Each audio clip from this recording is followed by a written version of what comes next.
Alright guys, so we got the Olight baler here. As you can see, this is an attachment. I won't say what it's for, but you may know already. As you can see, it has the sliding top. So if you want to tuck in the light further in or further out and you lock it in place, has a pretty good lock. It's got the magnetic charging base, as you can see, which is very convenient. And what's super cool about this, it has 3 different light features. As you can see, you got the regular laser, you got the laser with the white light, and then just the regular white light. And the way you turn that on is, here are the switches.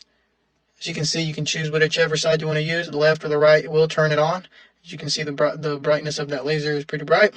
Then if you just want the light with the laser, you can do that. Then you can switch it just to the regular white light, which is pretty bright. Okay, it has a max lumens of 600, so that's enough. Okay, but yeah, like I said, this right here is good, very compact, feels good.